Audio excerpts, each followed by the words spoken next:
Welcome to the Freak Show, everybody. I'm Matthew Brockmeyer, and this is Murder Coaster.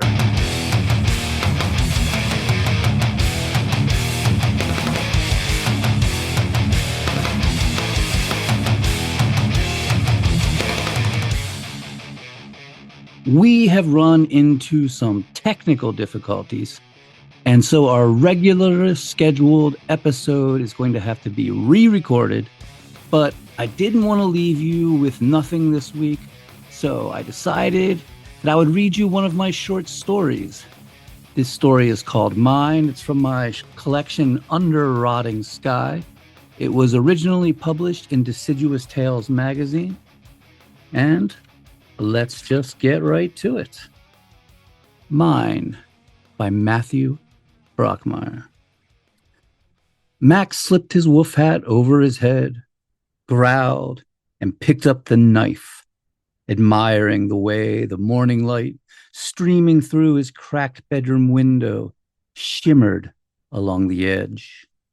It was a big knife, a survival knife, serrated on one side, razor sharp on the other, with a compass on the end that screwed off so that you could stow matches and a bit of rope in the hollow handle. He rubbed his thumb over the clear oval of plastic covering the compass, watched as the dial tilted and swung. It was the only thing Max had left that had once belonged to his father. He'd had an air rifle, but his brother had sawed it into pieces and scattered them into dumpsters around town after what he'd done to Mary Ellen. When he closed his eyes, he could still feel his father's stubble against his face when he playfully pulled him up into his arms and kiss him, and he could smell his breath. Whiskey, sweet and tangy from menthol cigarettes, scents of when he was just a child and not a pup, not a wild thing. Max wasn't quite 10 when his father died, a little over a year ago. After his death, Max decided he was no longer a little boy, but a wolf pup. That's when he stopped talking and started wearing the hat. The hat was a mangy thing he had stolen from a thrift store, part of an old wolf costume, just a cap of ratty, matted fur with large triangular ears poking from the top and a long tail that wound down the back, falling past his waist. He slipped the knife into the sheath on his belt, then skipped past his mattress, around the piles of dirty laundry strewn about, and out the door. His brother, 8-Ball, was in the kitchen spooning Fruit Loops into his mouth. Max noticed he was sporting his favorite Megadeth t-shirt, the one he'd gotten at the concert, which meant it was a special day. He smiled up at Max through a curtain of lank, greasy hair hanging past his shoulders, his face a constellation of zits Max often tried to decipher, searching for patterns and meanings in the star-like blisters. "Morning, Woofy," 8-Ball said. Max barked twice, loudly. "Keep it down. You're going to wake up Mama. Here, put something in your belly so you can take your meds." His brother poured more cereal into his bowl and pushed it across the table, leaving a trail of milk on the green formica. Max sat, sank his head into the bowl, and began slurping it up. "Come on, Wolf Boy. Use a spoon, man." Max lifted his chin, which streamed fluorescent orange milk, and growled as 8-Ball went to the cluttered counter and snapped up a prescription bottle, shaking it so that the pills rattled. "Okay, Ritalin time," he said, screwing off the top and dumping a few into his greasy palm. "2 for you, 1 for me." He slid 2 across the table to Max and then began to crush his with a cigarette lighter, rolling it back and forth, pressing down with his palm and grinding the pill into a chunky pile. Max snuck the 2 pills under his tongue, hiding them till he was sure his brother wasn't looking, then plucked them out, palming them into his pocket. Rolling up a dollar bill, Eight Ball spoke softly. Big day. Big day. Huge memorial in the plaza. We're going to make a fortune. Then leaned down and snorted the crushed pill. Oh, yeah. Big day. Max cocked his head back and let out a long, baying howl, which was followed by an angry cry from the back bedroom. God damn it, boys. I'm trying to sleep. You'd wake the fucking dead with that howling. Eight Ball lifted his eyebrows and shook his head. Now you done it. I told you to keep it down. There was a moan, then a thud. Then their mother exploded into the kitchen like a force of nature. A huge woman in a lilac nightgown dotted with tiny pink roses. Each thunderous step an earthquake, hair a cyclone, the flesh hanging off her arms quivering mudslides. She gave them an angry look, eyes like raisins in a mass of cookie dough, headed to the refrigerator and swung open the door, peered inside, then slammed it shut, growling, I'm hungry, and there ain't a goddamn thing to eat. Eight Ball shook a Marlboro from a wrinkled pack, slipped it into the corner of his mouth, and winked at Max. Don't worry, Mama. We'll get groceries. Gonna make a killing today. There's a huge memorial on the plaza. Who died this time?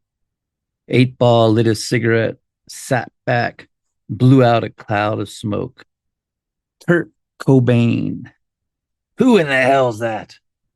Rockstar. Blew his brains out. Mama sat down, grabbed a handful of Fruit Loops and gnawed on it. Make sure to get some mac and cheese and the good stuff. Kraft, not that cheap shit. You got it, Mama. Only the best for you. Max and Eight Ball stood at the top of H Street, staring down the hill at the crowd streaming into the plaza. Eight Ball shoved a garbage bag into Max's gut. Okay, Squirt, you take H Street. I'll take G Street. Meet you at the plaza. Max barked, began to pant, his tongue hanging out, his head lowered in a submissive posture. One wolf ear flapping forward, the other standing stiff. He hopped twice and took off to the nearest trash can, his wolf tail rippling behind him. Rifling through the mess, pizza crust, fast food wrappers, old newspapers, he found a Pepsi can and an empty bottle of Colt 45 and stuffed them happily into his bag, trotting to the next bin. The sidewalks were packed, college kids and punks, hippies and tweakers, all intermingled with window shopping suburban mothers. Then he saw her across the street, walking out of a gardening shop with her mother, Mary Ellen. The little girl that filled his thoughts and dreams the same way the scent of plum blossoms from the orchard behind the trailer filled his head on warm spring nights. She was so perfect, like a doll or a song. Max crouched and scurried along the edge of the sidewalk, racing ahead so that he could get a better view. The crowd parted, and there they were. There was a plastic pink flamingo tucked under her arm, and she wore a frilly baby blue dress. She looked up at her mother and smiled, and Max could see the white gaze square taped over her left eye. Seeing that bandage sent a shiver of heat and emotion through him as the memory of that warm autumn afternoon he shot her eye out rippled through him. He'd been hunting her for weeks. She lived in one of the fancy big houses up the hill on Diamond Street, and he'd staked it out from the entrance to the Redwood Park on the opposite side of the street. The house had looked magnificent, like a castle towering and white, surrounded by gleaming grass with a caged garden off to the side. while lying in the ferns on the edge of the park, the tall trees behind him casting the land in dark shadows. He'd watched her play on the front lawn, tinker about in the little vegetable garden, ride her bike down the sidewalk, a suburban home looming behind her like a protective force. Sometimes her mommy and daddy came out to watch her, but most of the time, she was alone. He'd followed her movements with the barrel of his father's old air gun, lining her face up in the sights, waiting for the perfect moment to take a shot. And then that moment came. He took a breath, held it, steadying himself, and slowly squeezed the trigger, like his father had taught him when they'd practiced on old tin cans. And what a shot it had been. Bam! God damn, how the howling cry of pain had echoed out as she clutched her face, screaming. Max had quickly slinked away, ducking to the ground and scurrying into the forest of ancient trees, tromping through the ferns and shadows to the maze of paths that led him back to the far side of town, down by the highway, where the houses were nothing but shacks and trailers. They'd never caught him. No one knew it was him, except for his brother, who'd taken the gun from Max and threatened to give him a good beating. Told him how fucked up in the head he was, how lucky he was to not get caught. Max had watched helplessly, whimpering and howling, as 8-Ball ran the hacksaw across the barrel. Max shuddered as he dragged his bag to the corner, hunched down, stepped off the curb, and hid behind a large pickup truck. He peered at the mother and daughter from around the rear bumper. Licking his lips, he lifted his nose to the air, searching for their scent. They crossed an alley entrance and stepped through a beam of sunlight that fell from between two buildings. The light cascaded against her hair and played against her curls, illuminating her doll-like features. And Max's hand slipped to the handle of his knife, which stood erect at his side. He was stroking it absently when he was suddenly yanked from behind by the collar, jerked off his feet, and slammed into the back of the truck. 8-Ball's face was inches from his, wrinkled in anger, as he pressed him against the back of the truck. His foul cigarette breath hot in his face. Dude, what the fuck? Are you stalking them? You got to stop. Max pouted and whimpered. Don't make me take that damn knife away. Max grasped the handle with both hands, curling himself around it, lifting a lip to expose his teeth and letting out a low growl. 8-Ball batted Max across the back of his head with his palm, knocking his wolf hat sideways. Quit your shit, wolf boy, and go get us some fucking recyclables. Ruff, ruff, Max said, and scampered to the street, wolf hat dangling to the side. The plaza was a madhouse. The entire square of green lawn jam-packed with mourners for the fallen god. Clusters of girls in ratty black outfits moaning and weeping, clutching photographs and other weird artifacts. Solemn-faced guys with flannel shirts tied around their waists, constructing altars of candles, poetry scraps, records, and compact discs. 8-Ball was right. It was a gold mine. There were soda cans and beer bottles everywhere. It was like a carnival. And Max skipped happily through the throngs of people, yipping and howling, filling his bag. A shirtless guy with long blonde hair, a red bandana tied around his head, strumming guitar and singing, winked at Max as he passed. A tall black man with long dreadlocks gave Max a thumbs up and said around the joint in his mouth, "Good on ya, little man." Then there was old man Packy, cursing and shoving his shopping cart through the crowd, a lanky scarecrow in tattered blue coveralls. His long, scraggly beard caught the wind like a filthy sail as he swung his head, shouting and spitting, telling all the mourners to get the fuck out of his goddamn way. At the sight of him, Max's heart thumped, hot, happy blood to his ears and face. He leapt forward and ran to him, barking joyously. If it ain't little Max, Packy said. Ruff, ruff, ruff, ruff. What's that, boy? You got something for me? Max nodded and panted. Well, come on over here. Let's have us a sit down. Packy jammed his cart under a palm tree, and they squatted on the curb. Behind them, Come As You Are from Nirvana blared from a boombox. The old man motioned at the crowd with a thin, dirt-encrusted hand, his nails thick and yellow. Will you look at all these goddamn stupid cocksuckers? Max whimpered and nodded. All upset about some motherfucker too dumb to keep his brains in his head. You know how much pussy that motherfucker was probably getting? Tiny globules of glistening spit collected like dew across his mustache and beard as he talked. Shit, I'd be eating pussy all day and night if I were him. So much goddamn pussy, I need a fork and knife to get it all down. You know what I'm saying?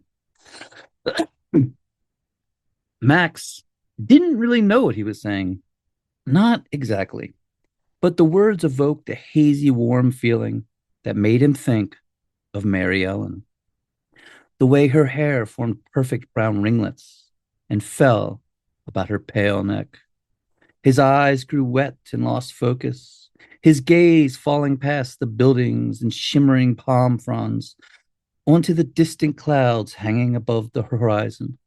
The sound of Kurt Cobain swearing he didn't have a gun ringing in his ears.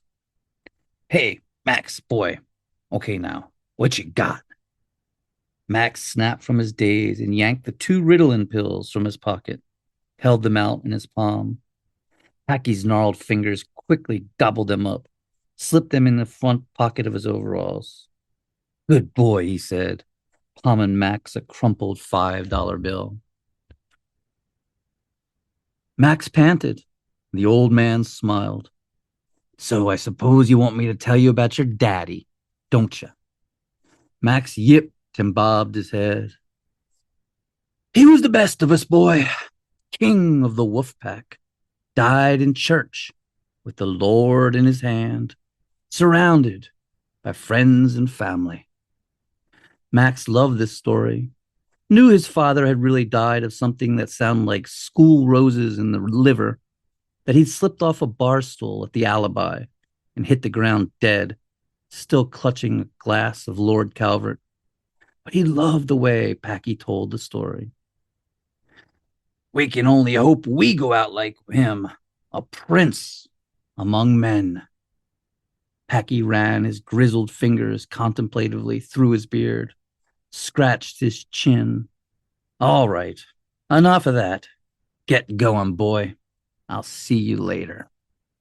Max hopped up, the $5 bill gripped tight in his hand, and slung his bag of cans and bottles across his shoulder, tearing off through the crowd. Max lapped at the drool dripping from the center of his mouth. The colors were like something in a dream, transient in their beauty, ethereal and unreal, vibrant hues of pink, violet, and green. The bone-thin girl across the counter watched him warily, one hand gripping an ice cream scooper, the other on her cocked hip. Well, kid, what flavor do you want? Max pointed to a bucket of pink ice cream, dotted with bits of fruits and nuts. Tutti frutti? The girl asked. He yipped twice.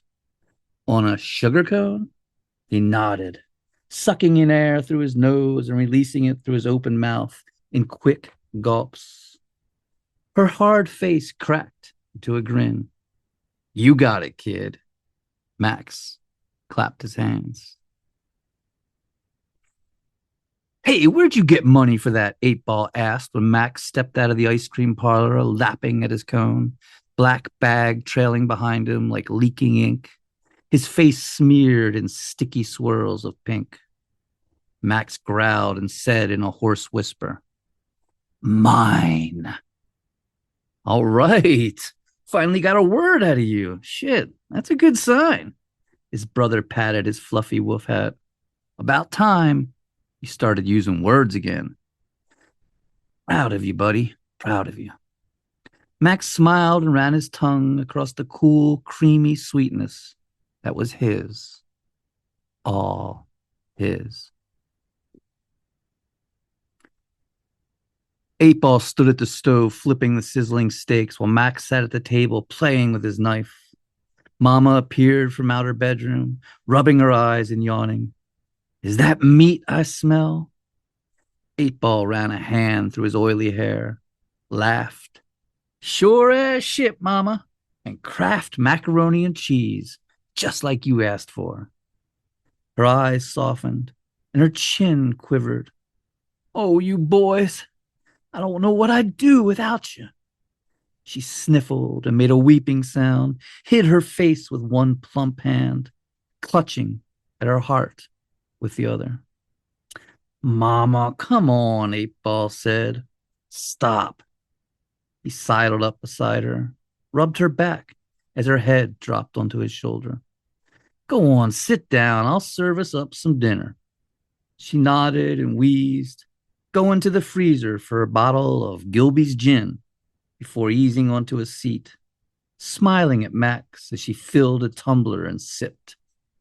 8 Ball sat the steaming pot of mac and cheese on the table, followed by 3 plates, each with a brown strip of meat resting in a puddle of blood.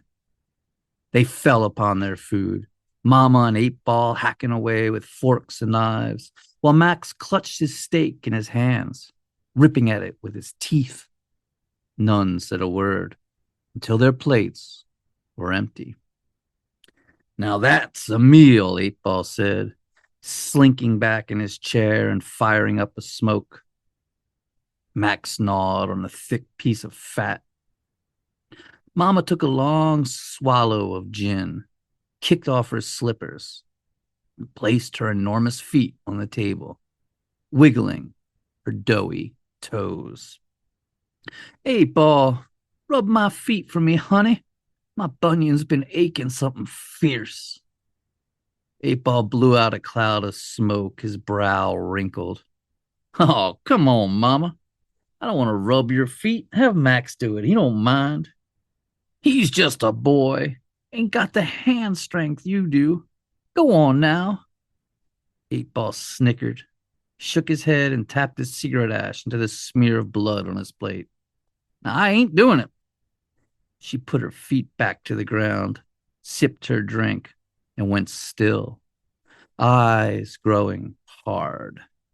You're just like him, she said. Lazy and no good, ain't worth a dime. 8 Ball stood up, crushed his cigarette out. What the fuck? I bring you back food and get called no good? Not worth a dime? The fuck? But what about me? She said. What about me when I want to be touched, to be loved? You don't give a shit about me. And in a burst of sudden movement, she swung forward and swept her colossal arm across the table, sending all the dishes clattering to the floor. You're fucking crazy, 8 Ball said, standing up and grabbing his jean jacket. Go on, get out. Leave me. Don't worry, I'm going. I'm fucking out of here. He slammed the door behind him, and Mama burst into tears, rising up and pounding across the trailer to her bedroom. Max slunk to the floor, sniffed out a sliver of dropped fat to chew on, scraped a few burned bits of macaroni off the bottom of the pot, licking his fingers. He thought of Mary Ellen and then scampered out the door into the night.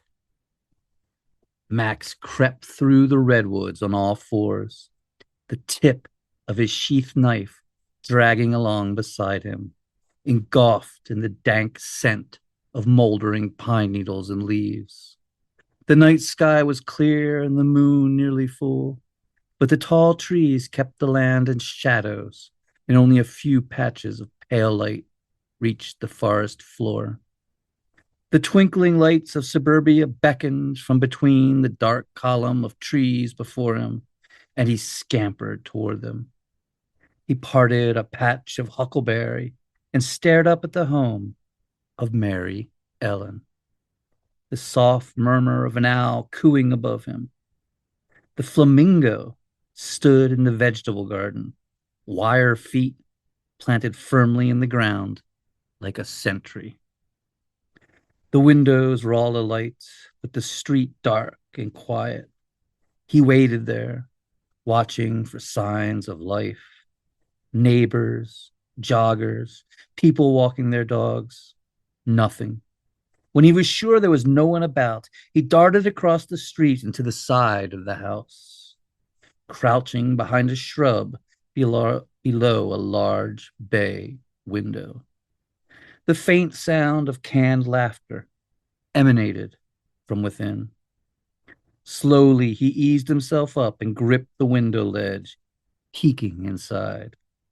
Mary Ellen's father, mother, and little brother, all lounging on a large sectional sofa, passing a bowl of popcorn around, bathed in the soft blue fog of a giant television. But Mary Ellen was not there. Max slipped back down and slunk around to the rear of the house, where he found a small window too high up to reach. Below it was a gardening hose around a metal lip bolted to the wall. He put a foot on it and pushed himself up, the soft metal moaning beneath him and giving in slightly as he peered inside. What he saw struck him like a bolt of lightning, and he nearly tumbled backwards off the porch. Mary Ellen, rising up from a bath of bubbles and stepping onto a mat of thick pink carpet. Her body looked smooth, and he felt his insides go hot and sticky, like unsettled raspberry jello, the red powder coagulating, but not yet formed. As she toweled herself dry, his palms went wet, and he reached down and caressed the handle of the knife, his sweat making it slick and slippery. Bats circled overhead, diving for the mosquitoes that hovered in a swarm over the dampness of the hose, fat with human blood. Running his tongue over his teeth, Max let his thumb wander in circles over the dome of the compass, vaguely aware that the dial was tilting and twirling beneath his touch, pondering faintly which direction the needle faced. Then her mother came into the room, lips speaking words Max couldn't hear, plucking a brown plastic bottle and a bag of cotton balls from a mirrored cabinet. She twisted off the cap, put a cotton ball over the top, and inverted the bottle. Kneeling beside Mary Ellen, she dabbed at the hollow where her left eye had been. Mary Ellen winced and pulled away, but her mother grabbed her by the chin, held her face steady, and began to scrub, mouth moving with indecipherable words. And then, like a rainbow suddenly appearing when the water hanging in the sky aligns just right, a sudden realization came streaming through Max's head. He had marked her. She was his. She would always be his, always and forever. And he knew what he had to do. Max slunk down and slipped away from the house, scampering feral across the cool grass of the lawn to the vegetable garden, then leaping over the little fence and landing before the pink flamingo. He found himself momentarily caught in its gaze, eyes locked with the black plastic orbs of the pink sentry bird. Growling, He thrust out his arms and wrapped his fingers around its serpentine neck, ripped it from the earth, and took it across the garden and into the night, dragging the plastic bird behind him. Back home, Max sat on his dirty mattress with the flamingo resting upon his lap. He pulled the knife from its sheath and began to carve into it, penetrating the pink plastic, flaking away the color and exposing white underbelly. He dug a deep line across the side, then another and another. A word began to form itself in large, crude letters. When he was done, he took his thumb and wiped away the bits of plastic, then read the word aloud. Mine. He slipped off his wolf hat, set it on the ground beside him, covered himself with his blanket, and took the flamingo into his arms. Curling himself around it, he let his eyes fall shut, and as a gentle sleep engulfed him, that word echoed through his head. Mine, mine, mine. The end. There you go. Hope you enjoyed it. We will be back next week with a crazy, crazy, crazy episode. I mean, it's some really wild shit. Until then, thank you so much for listening. And we're going to leave you with the song Burnouts for Lucifer by good friend of the show, Huey Gluey Malarokis, and his band, Donkey Cock. Skid mark, say, in a skid mark, big man, rock and roll, Diablo. Rock on it. He's stabbing the brakes and he's bound for hell. Smoking tires, ain't it swell? He's a skid mark, saint, and he's a skid mark, saint, and he's a skid mark, saint, and he's a skid mark,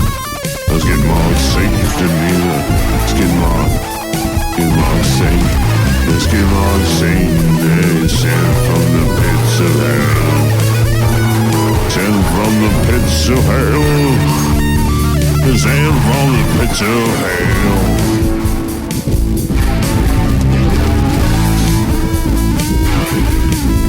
Well, he loves a woman named Mary Lou, and so she says that she loves him, and so true. And it's a hot rod spring, coaching of a queen, straight out of hell into a wet dream.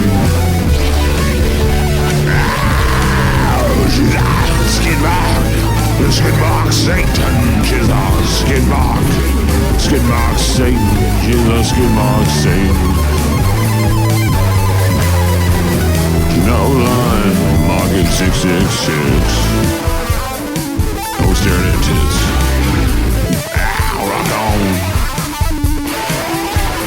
666 and no staring at tits. And it's a mark of the beast. Take it down with it. Skid mark Satan. Skid mark Satan. It's a skid mark Satan. It's a skid mark Satan. It's a skid mark Satan. Mark it to the pits of hell.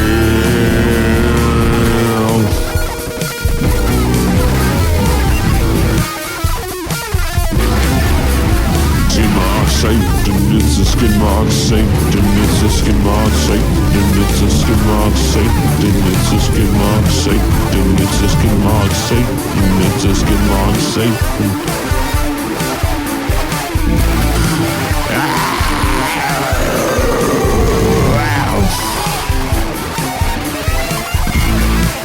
It's a skid mark Satan. It's a skid mark Satan. It's a skid mark Satan. It's a skid mark Satan. Down in the pits of hell. Skid mark Satan and his band.